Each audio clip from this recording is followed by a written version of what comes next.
Am I anabolic yet? What if I told you that consuming BCAAs in a fasted state may actually cause muscle breakdown? Do I have your attention yet?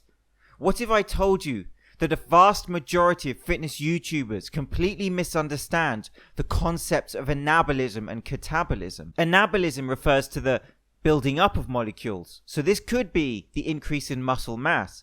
It could also be the synthesizing of stored fats, triglycerides. And in order for net anabolism, for protein synthesis, you would need all 9 essential amino acids in addition to non-essential amino acids. And so we know that hypertrophy, muscle hypertrophy, is achieved when the rate of protein synthesis exceeds the rate of protein breakdown. And we can refer to this as a net anabolic state. And when we think about protein intake, we can think of this as a positive nitrogen balance. And Dr. Joe says, net anabolic state is attained only when a sufficient pool of all 9 essential amino acids and non-essential amino acids is available to provide the necessary building blocks for new muscle protein, and not by frequently consuming anabolic amino acids like BCAAs. And he refers to the leucine research and does state that it is useful because it gives us an insight into the quality of individual amino acids. It gives us more information. However,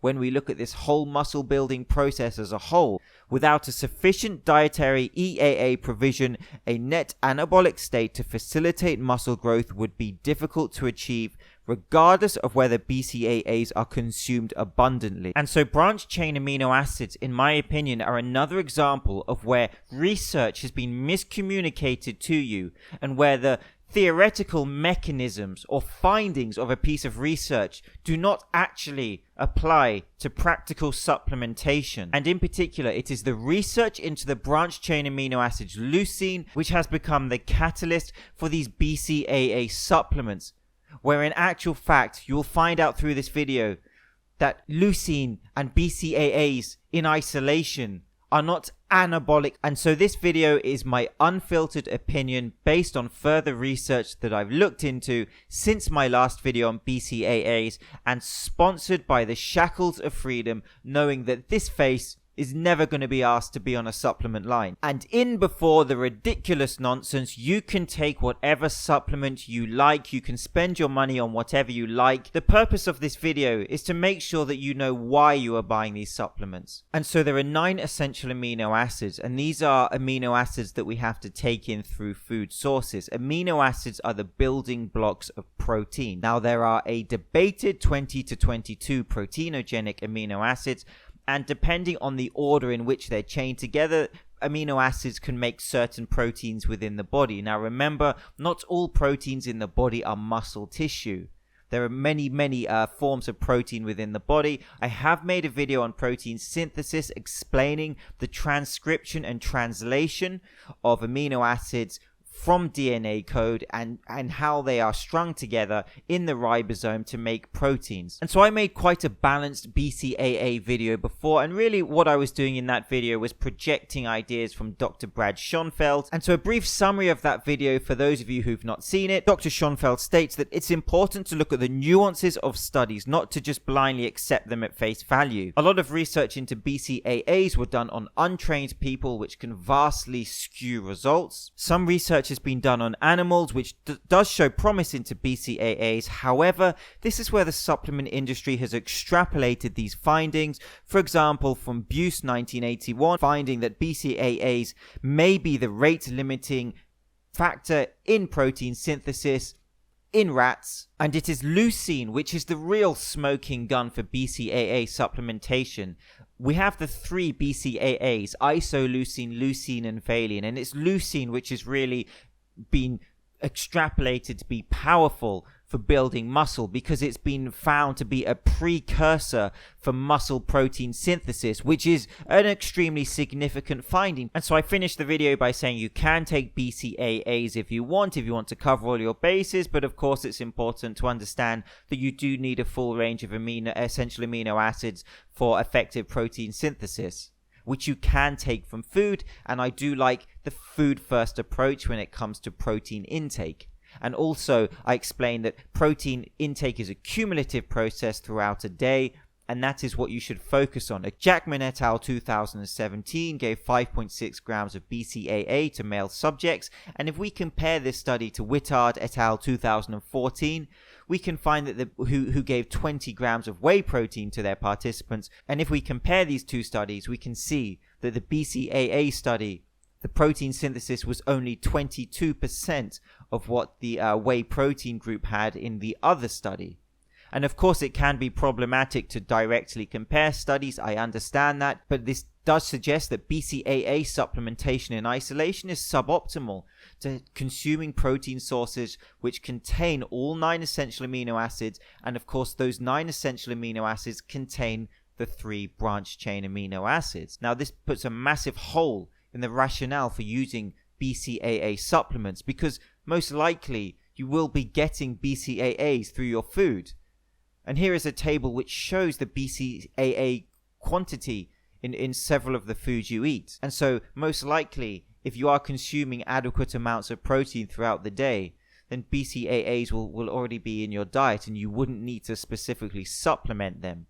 Of course, there are certain populations who may need to. For example, again, the vegan population.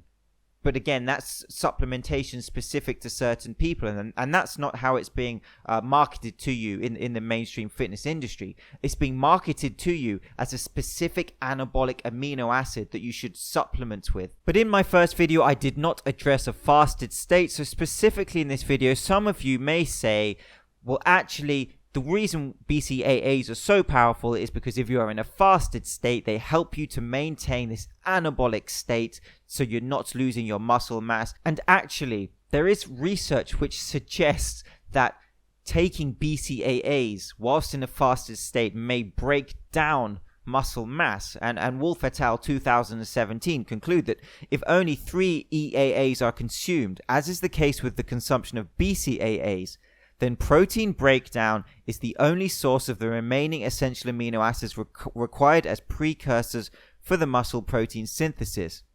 It is therefore theoretically impossible for consumption of only BCAAs to create an anabolic state in which muscle protein synthesis exceeds muscle protein breakdown. There's also research which has just been clearly miscommunicated to you, and Dieter Schoenfeld and Aragon in 2016 critiqued a very important piece of research from Dudgeon et al. 2016, which promoted the effectiveness on BCAAs on maintaining body mass whilst losing fat in a caloric deficit, which was a hugely important finding. And Dieter, Schoenfeld, and Aragon highlight problems with the measurements within the study and the way the results were reported. And they conclude in their letter that there is a paucity of peer-reviewed work looking at reduced caloric intake, amino acid supplementation, body composition, and muscle performance. And so we can take that further to the actual mechanisms of how the body operates. And this is the disconnect between the theory behind supplementations and the actual complicated mechanisms of the body, and how the two just don't fit in many cases, and how this has been kind of misinterpreted and in some cases purposefully misleading to you when these supplements are marketed to you. If you are fasted, that is a conscious decision. Now, if it's significantly affecting your muscle protein synthesis, you may need to rethink when you are eating around your training. Why are you fasted when you're training? Is there a specific reason? Now, if you are going to be fasted during your training, can you consume protein sources before your fast and after your fast? Complete proteins in certain amounts, which may allow a better muscle protein synthesis cumulatively. Now, this is specific to you, but I'd say it's far more effective to consider when you are fasting and when you are training, and how to kind of mesh the two together, than actually just taking a BCAA supplement and thinking that you're going to stay anabolic. And Dr. Eddie Joe really well explains this idea and this kind of myth behind the idea that BCAAs in isolation are anabolic. And he says that any anabolic metabolism is regulated and cannot be sustained at peak levels by simply consuming amino acids. And so it's a far better philosophy for you to consider your protein intake cumulatively throughout a day, making sure you're getting your 9 essential amino acids from complete protein sources, which can be your sort of eggs and chicken, etc. It can be a mixture of foods. For example, mixing rice and beans can give you complete proteins. Complete proteins is a sort of another term for all 9 essential amino acids. But just isolating this one amino acid, which has shown promise in research to muscle protein synthesis, is only one part of the pie. And the fact is that this one part of the pie has been thrown at you as the be-all and end-all, and it's just not. It's one small part of a puzzle which all needs to be put together for effective muscle protein synthesis. YouTube Fitness, can you hear me? There are better things to spend your money on than BCAAs. And so what can you spend your money on? Well, I've actually come out with a new green detox formula called Shredded Green Detox, which is a mixture of I'm just with you. This is James Linker, Shredded Sports Science. See you soon.